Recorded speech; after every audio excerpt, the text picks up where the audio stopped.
Welcome to the lecture for Psych 350. This lecture is about defining personality. So we'll start off with a little pretest to see how savvy you are about personality. So if you wouldn't mind, get out a piece of scratch paper and jot down your answers to the following true-false questions. True or false? People who are tense and anxious are less likely to laugh at something funny than people who are relaxed.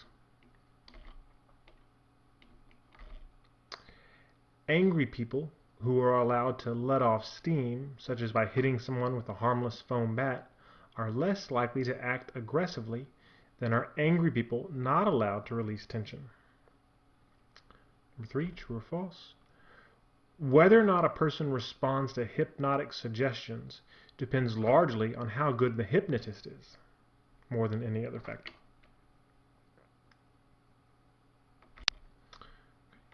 Number 4, true or false? Extroverts, which are people who enjoy excitement and social gatherings, generally are more sensitive to external stimulation than are introverted people. Number 5, true or false?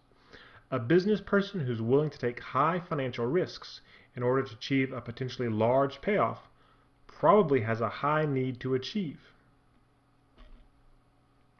Number 6, a type A person typically works harder than a type B person, regardless of how trivial or simple the task. Number 7, true or false? Students who suffer from loneliness usually overcome this problem when they start attending a large university with a lot of people their age. The last couple here. Number 8, true or false? A couple is most likely to have a happy relationship when the man is masculine and the woman is feminine.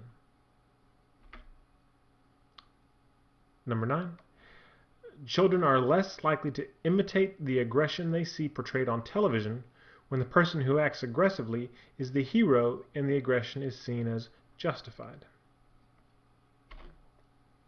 Okay, last one, number 10. A person who fails repeatedly on a task and decides there's nothing he or she can do about it will respond by working harder on the next task he or she faces.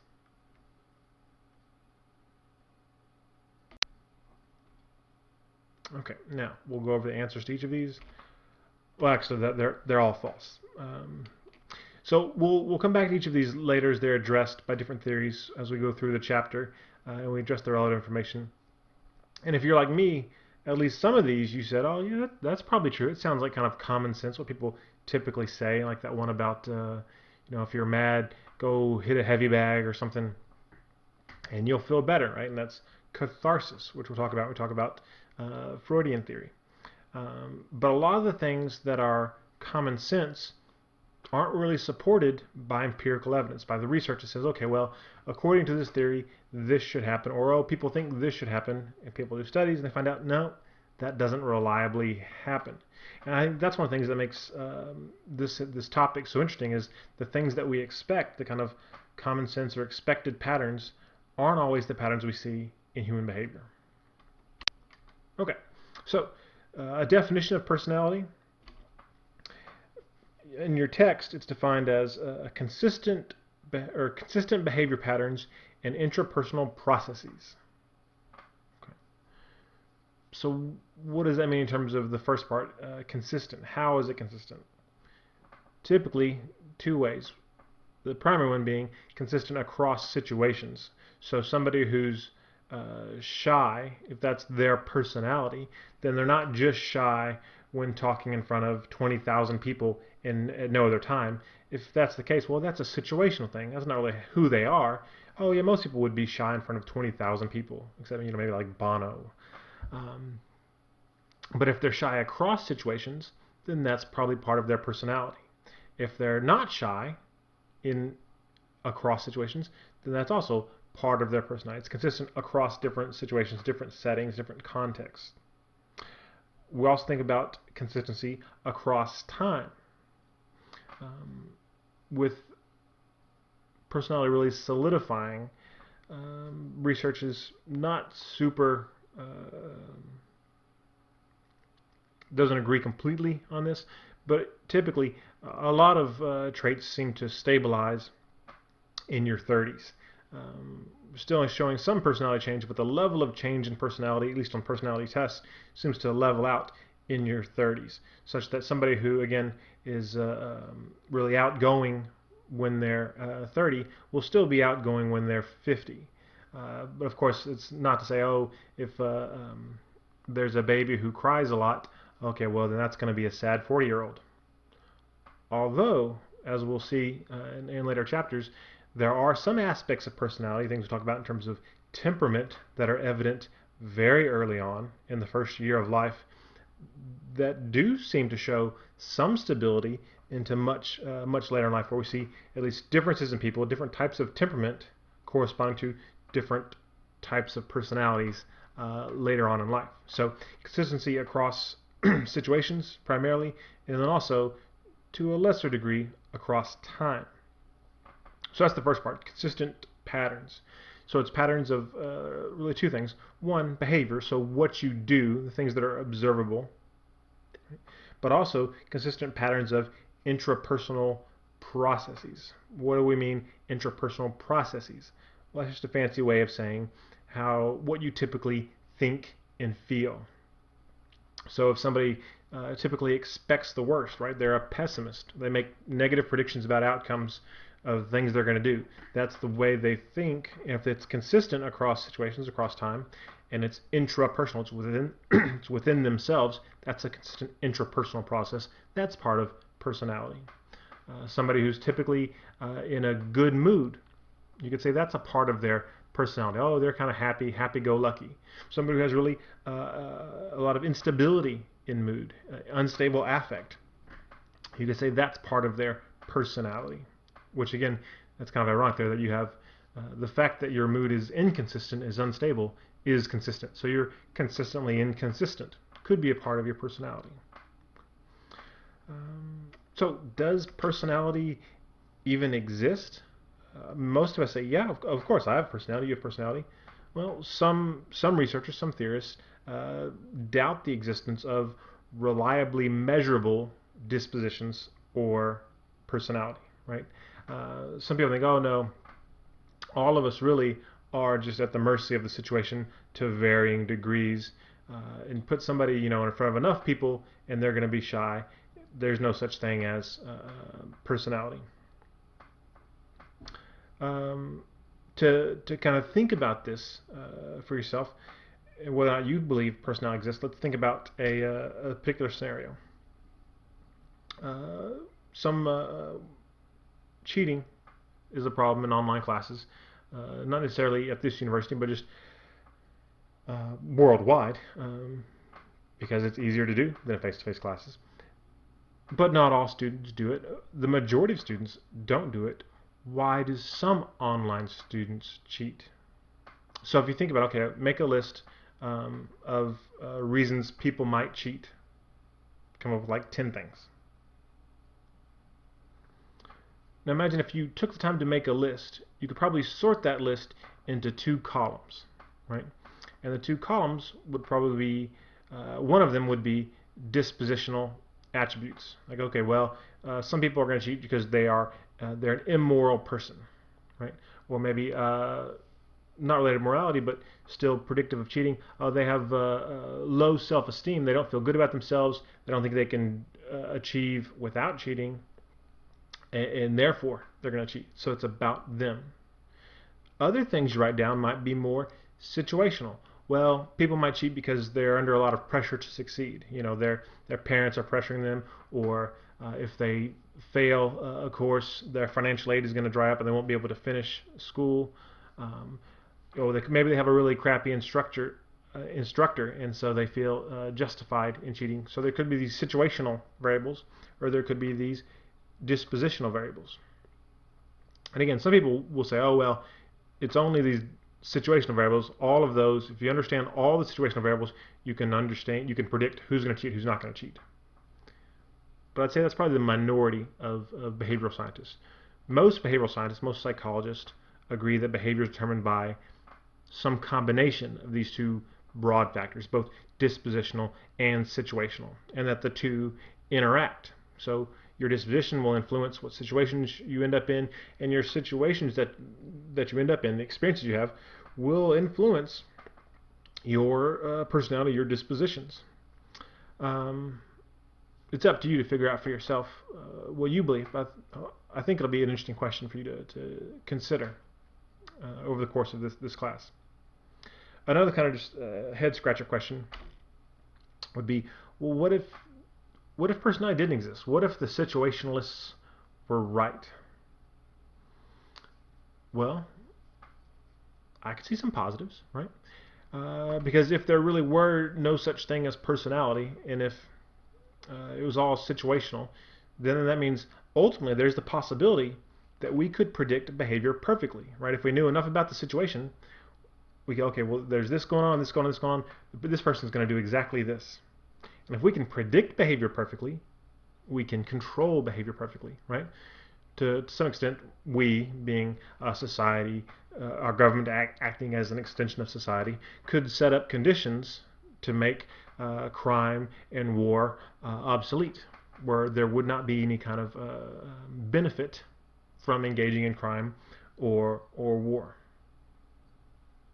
theoretically. But what would that mean for you as an individual? If you thought, okay, well, I think I see myself as this type of person. Oh, but maybe I'm not. Maybe that's just the situation. What does that mean for you and your identity as a person if there really is no such thing as personality?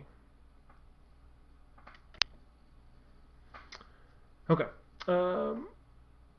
Over the course of this semester, we're going to talk about 6 approaches to thinking about theorizing about personality. And these are just different ways of thinking about how people differ from each other, right? Because that's what the study of personality is. It's a study of individual differences. How do people differ from each other in ways that, okay, this person here, person A, is consistently across situations like this. And that's different than this other person who's consistently like this. They're consistently different. Right? And the 6 approaches you see here are the psychoanalytic, the trait, biological, humanistic, behavioral, and cognitive. The psychoanalytic, born from the work of Freud, focuses a lot on unconscious influences, that our unconscious minds influence our behavior. We're not necessarily aware of why we're doing what we're doing, or aware of some of the conflicts going on beneath the surface, right? The whole idea of the tip of the iceberg of consciousness, that's a very Freudian thing.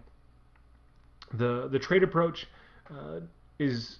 differs from some of the others in that it doesn't really offer any kind of explanation for how people become different. You get no kind of developmental theory of personality. It's really just about saying, okay, people differ in these ways. We don't know why. We don't care why. All we're interested in is figuring out the ways people differ. And the trait theorists argue that personality is best described by traits or characteristics or dispositions, and that each individual is at some point on a continuum for every trait or characteristic that exists among humanity. So, shyness being a trait, that everybody, there's a continuum of super, super shy and not at all shy. Right? And everybody exists somewhere along that continuum. Think about people who are parsimonious. There's a continuum, super parsimonious, not at all parsimonious. Everyone exists somewhere on that continuum. So there are some set number of traits that you can get all these descriptors and boil them down to these traits that you can use to describe all people. So every person can say, okay, you're high on this, low on this, high on this, low on that, low on that. That's who you are. You now have this personality profile based on these traits. That's what the trait theorists are about. The biological approach is kind of, in some ways, opposite of trait, in terms of trait doesn't talk anything about how personality forms. It's all about describing personality. The biological approach doesn't describe personality a whole lot, a little bit. It really focuses on how personality is formed, and it really is focused on how differences in personality, individual differences, may be due to genetic inheritance. Right? It also looks at the role of physiological processes in determining behavior in the moment, right? So your hormones, hormonal cascades, those types of things. Suggesting that you're behaving this way because your adrenal glands are being sent signals from your brain, that type of thing. The humanistic approach argues that differences are due to whether or not people are able to take responsibility for their own behavior, right? So I understand that it's up to me to determine who I am and what my lot in life is and where I go in the future. That will lead to one type of personality, and then abdicating that responsibility will lead to a different type of personality. And the humanistic approach also focuses a lot on identity, how you see yourself in relation to others. The behavioral approach is all about how behavior is learned. And so if you have any kind of consistent behavior, consistent interpersonal processes, they're only consistent because you learn to act that way, right? And you learn to act that way based on consequences, right? So reinforcement and punishment, and also based on models, seeing other people act a certain way and seeing what happens to them. Oh, okay, yeah, whenever somebody cuts you off, you yell at them and put your middle finger up. Got it. Thanks, Dad. The cognitive approach focuses on how people process information differently. And they argue that these cognitive differences then drive behavioral differences. So you may have a schema that's well developed related to identification of aggression, right? So if you look in a crowd and there's one angry face, you're going to pick out that angry face. Somebody else doesn't have as well developed schema for aggression. They look in a crowd, bunch of happy faces, one angry face, they see a bunch of happy faces, right? But if your cognitive schema, the way you think, is sensitive to that threat of aggression, you're going to identify that, and then you're going to act differently than the person who isn't primed to pick out those sorts of details in their environment. So these approaches really, I think one way to think about them is simply as they're different lenses, different ways of looking at the same things, different ways of looking at human experience. And of course, what you see depends on the lens you use. So sometimes you could argue that, well, these approaches really, they differ in what they're focusing on. This one's looking here, this one's looking here. But that's a bit of an oversimplification, because they do differ in what they focus on, but sometimes their foci will meet. They'll both focus on the same things, and they'll maybe make predictions. Okay, well, in this setting, this person will do this based on the psychoanalytic approach. Well, based on the humanistic approach, they'll do this. And sometimes those predictions will be different.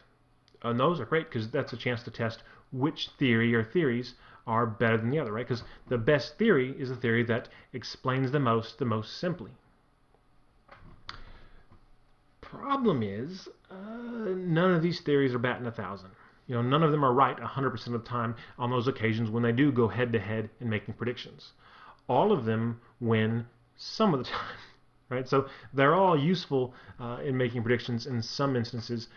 And as we get through the text, I think you'll begin to get a feel for, okay, well, when looking at more this aspect of human experience, this lens makes the most sense. But when we're looking at this aspect, because they give greater focus to these things, they're more likely to be right. But again, sometimes it's going to be a coin toss which one is the better theory, depending on the context. So because they have different foci, they often ask different questions. They think different things are important to look at, but in general there are some common questions that the theories look at, and that sometimes you can use to distinguish how theories may differ from each other. One would be, to what extent do we have free will versus our behavior is determined by sources beyond our control? And so that question that's kind of a question that personality theorists in general will ask, and that the theorists will come up with different answers to that question.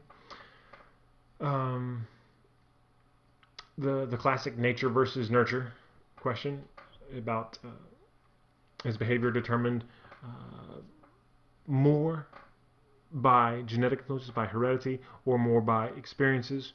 And when it's both, how is it both? Right? Those types of things. And like I said already, sometimes you're asking completely different questions, and so of course you're going to get different answers. And occasionally they'll ask the same question, but come up with different answers as well. And that's when you can really kind of get a good feel for how these theories differ from each other, where their lines of contrast are. Okay, a couple other things to keep in mind during this course. Cultural context, super important.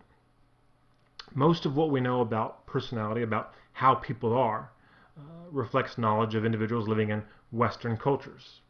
Really, a lot of it reflects people living in North America, particularly in America, particularly in colleges in America, particularly in introduction to psychology classes in America, right? A substantial amount of our research is done with undergraduate college students in intro psych that have to participate in a research class or in research studies to get credit for their classes. And so a lot of what we know is based on that type of population, which is important because the world is very diverse. And there are people that are very different in important ways from your typical American first or second year college student.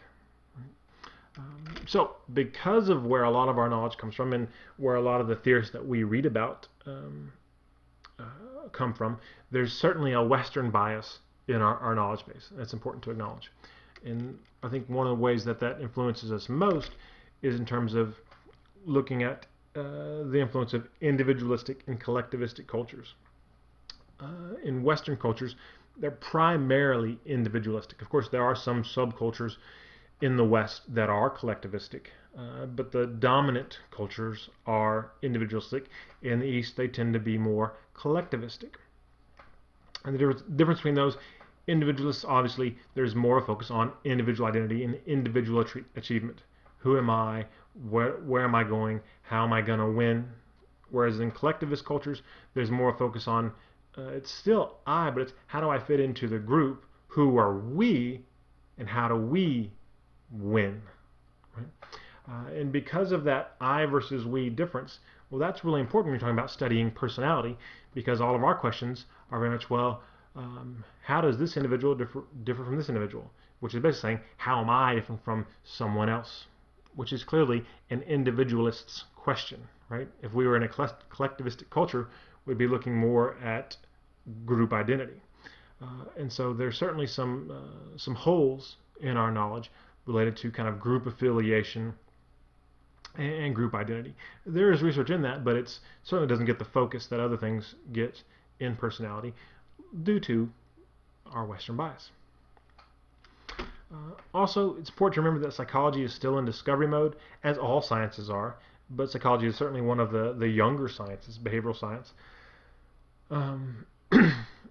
And in the past 5 years, I guess, about 5 years, there have been some attempts to just go back and try to replicate these major kind of groundbreaking studies. Here's what we know about conformity. Here's what we know about reciprocal relationships and helping, all these things. And some of these attempts to replicate these major findings, these major studies, they say, oh, well, this is how people are. Cite this study, cite Zients, cite Darley and Latané. Well, they're not replicating the studies. They're not finding the same things that researchers found 20 years ago. And there's a whole lot of arguments going on about why that is. And well, if it has to do with the statistics you're using now versus stats using then, if it has to do with bad science then, bad science now, or possibly people are different now than they were just 20, 30 years ago. And certainly there have been some major cultural shifts in the past 20 years. But the point is, what we know about personality, we know with a healthy skepticism. So it's not that we know people are this way. It's, well, we currently believe people are this way. And it's not, well, it's not a real science. It's just a bunch of, you're just guessing. No, it's not guessing. It's based on observation and it's current understanding. But that understanding is always in development. It's not dogma. It's not written in stone. And that's the great thing about behavioral sciences. And you can participate in it. You can go out and conduct a study that overturns some theory that's been, holding sway for 30 years. And you say, nope, I have this huge sample. I did the science perfectly, and that is no longer true. Right? That's a possibility. So I think that's really exciting. Related to that also, we're unlikely to find one right answer. We look at these 6 approaches to understanding theory. You're not looking for the winner. Well, which of these theories is right? As we said before, sometimes they'll go head-to-head and make predictions, and one theory will have better success at making accurate predictions than another. But it's never always, right? It's never consistent. So each theory has its own strengths and its own weaknesses. And I think it's unlikely that we'll find a grand unifying theory of personality. I don't know that we need to. What purpose would that serve, arguably? So I think it's important to be literate in all the theories, the way discussed here, and others, because you can't just, I'm going to pick this one. This is going to be the winning horse. I'm pretty sure this one's right and the other ones are crap. No, they're all going to be in the race for a very long time. And beyond that, there's really more than just these 6 theories. These are just kind of the 6 major paradigms we're focusing on, but there are others that have some level of empirical support. And I think there are probably other theories, other frameworks that haven't yet been articulated. And maybe one of you will have the next one, the next theory, which they'll be citing your last name in textbooks in 20 years. And that can be exciting. And regardless of whether or not you go on to be a great personality theorist, I do hope that you can engage the material in this class. It is inherently interesting stuff, and hopefully you'll find it as interesting as I do. Take care.